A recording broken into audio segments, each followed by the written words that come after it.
terrain, terrain, pull up, pull up. Yeah, there's a lot of terrain, sweetie. Pull up. Oh,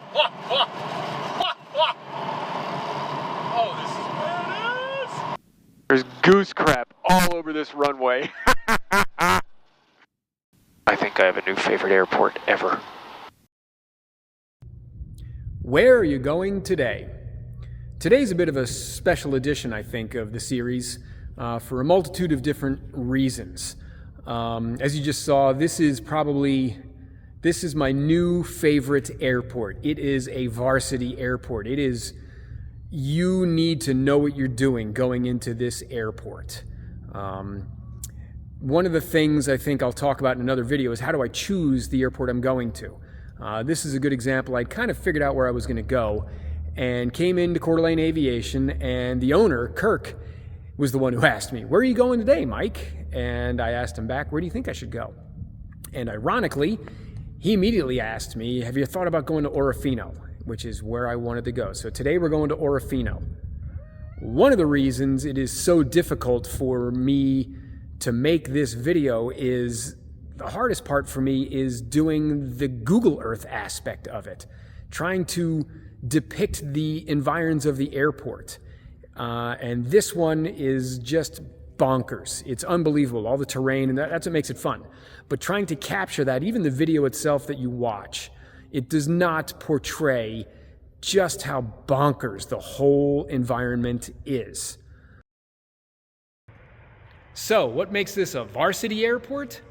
Obviously, it's the terrain. This is not some 250-foot wide, 14,000-foot long continent of a runway with no obstructions for a whole time zone. This is serious. You'll notice speed and frequency of my scan. I'm looking both inside and outside the aircraft a whole lot more on this one than I am some of the other ones. You need to know things about where are the downdrafts, where are the updrafts, what about where the winds are coming from, that there could be actual turbulence down low. You need to find how to locate the winds. If you can't find the windsock, are there flags? Are there smoke? Is there dust? Are there waves on the water? And the biggest thing you always have to keep track of is where is your exit if things go wrong. You always want to be able to turn towards down-sloping terrain until you're fully committed to land. So, now that I've given you a 2-minute course in backcountry flying, let's look at the particulars of this great approach. Sitting at the bottom of a 2,000-foot deep canyon that is less than 1.5 miles wide at its widest point, there is literally no room for error.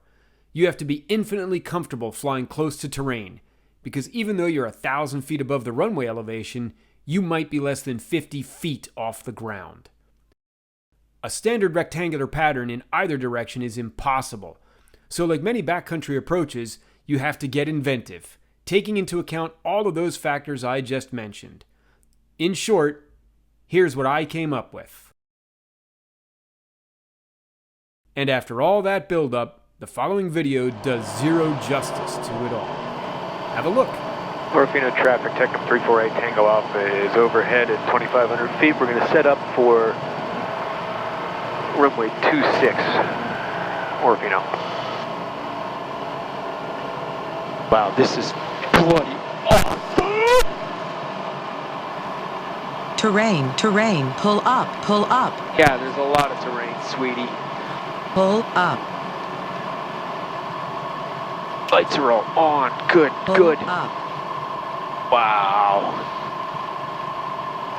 Caution, We're doing a couple terrain here. Ahead.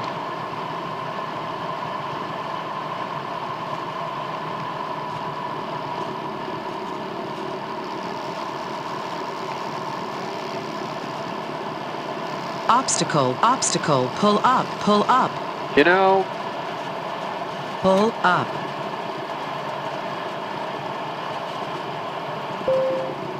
Caution, terrain.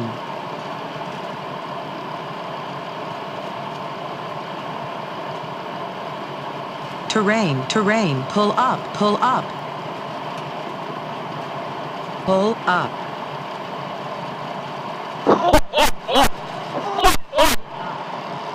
oh, this is badass! Likey, Pull likey. up. Pull up. 8 Tango Alpha's on a left base to final 26. Terrain, Orofino. terrain. Pull up, 500. All the way down. Airspeed is good. Dude, this was... I think I have a new favorite airport ever.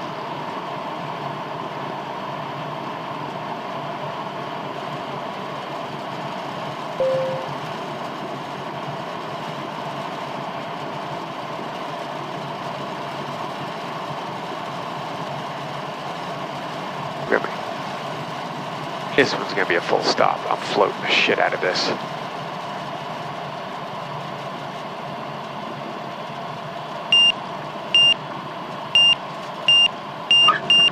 Oh yeah.